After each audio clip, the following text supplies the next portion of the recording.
Who would have thought it'd be the O Wrestling Podcast? What's up, everyone? Thank you for listening. I am your host, CW. Make sure to hit that bell on YouTube.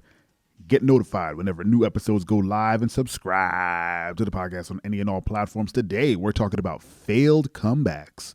Ooh, not everything works, y'all. Not every wrestler return is as triumphant as you would want to be. Sometimes these incredible athletes get, released for whatever reason, whatever the reason may be, quote unquote, budget cuts. They could have just been, a bloated roster. Maybe they had a wellness policy, failure or whatever the case may be. And then they go off and they do their thing in the indies and they get a fan base and they start making some buzz. And then it worked its way back to the big company in the sky. That's a really weird way to put that. Makes it way back to the ears and eyes in WWE, and they say, "Hey, let's sign that guy back and capitalize on some of that buzz." And then sometimes they come back and that buzz is rewarded, i.e. Cody Rhodes. I literally described Cody Rhodes. He went around the world, made some buzz, started a whole ass company, and then got brought back, and he's in the WrestleMania program. He's one of the biggest baby faces in the company in wrestling. Biggest baby faces in wrestling. Mostly because that man cries at every promo. Doesn't matter what he's talking about. But sometimes it doesn't work. And the first one that came to mind, the reason I am even doing this episode is because it bugs me to this day, is Johnny Nitro. Now, Johnny Nitro had won the Tough Enough Challenge way back in the early 2000s. And he was in a great tag team, Eminem, which is kind of the Maxim Male Models gimmick that's going on now, except less funny. They weren't funny. Maxim Male Models are not funny either, but they're a comedy act. But Johnny Nitro had a fantastic singles run, and then his run petered out and he left. And then he ran off and did all this amazing work in stuff like Lucha Underground, and he made a name for himself outside of WWE, outside of the machine that is the giant corporation WWE. And then, I guess with all that buzz, WWE caught wind and they say, hey, let's bring back our protege. Basically, he was in the WWE system. He was, part of Tough Enough. He was trained in the ways of Wrestling Federation. And then they said, let's bring our homegrown boy home. So they bring him back and then proceed to do absolutely nothing with him for the entire time. It was a big deal that he came back. And then they stuck him with The Miz. As we've talked about, The Miz is the gatekeeper. He is the guy who's going to get new talent or returning talent over. They stuck him with The Miz because I believe they had a tag team prior. They did nothing. I think they may have won the tag titles and then dropped them, and then they, inevitably fought each other. And then I think the last segment Nitro ever did was he was doing some weird guru stuff. He was like sitting backstage meditating. They were trying to get something off the ground and it just was not happening. And then they released him. And I always go back to that saying, well, why'd you even bring him back? You wasted the man's time. There's no, I don't think in the wrestling business, there's no bad TV time. Oh, yes, there is. Shockmaster. There's no bad TV time when you're, working outside. It's another, I don't know if they have reels or some sort of like portfolio to get into the indies, but if you're on national television in WWE, you're doing a good, you're doing a good job, right? You're making the most of your minutes. So I can't, deny that Johnny got some good buzz because I think he's in MLW now and he's doing great. Him and his wife I think they're doing intergender matches and stuff. He's doing great. But that one return bugs me to no end. I was like, you guys wanted to capitalize on that sort of cachet that he brought in from the indies, and then you proceeded to do nothing with him.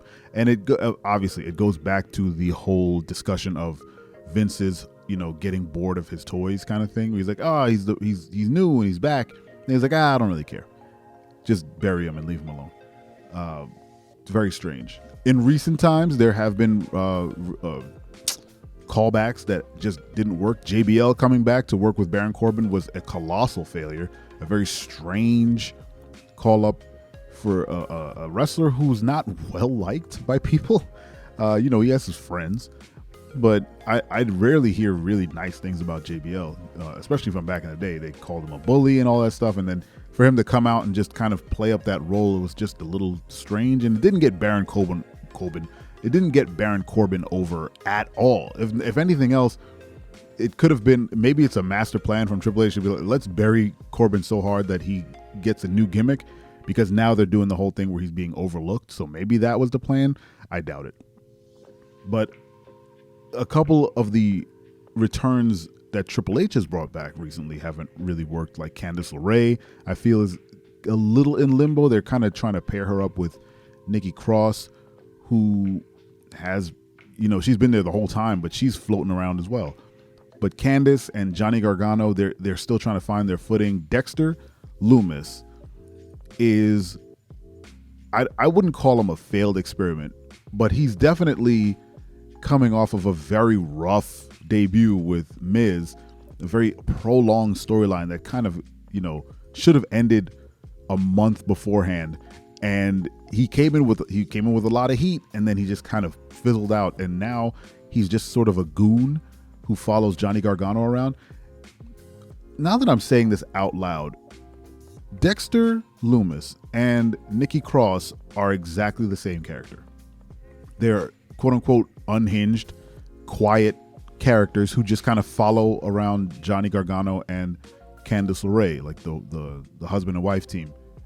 I'm starting to see what they're going for. Like they both Candice and Johnny have goons that they can, call upon to help them, but it's still strange the lengths that Triple H is kind of going to get these two over, and I don't think it's working all that well.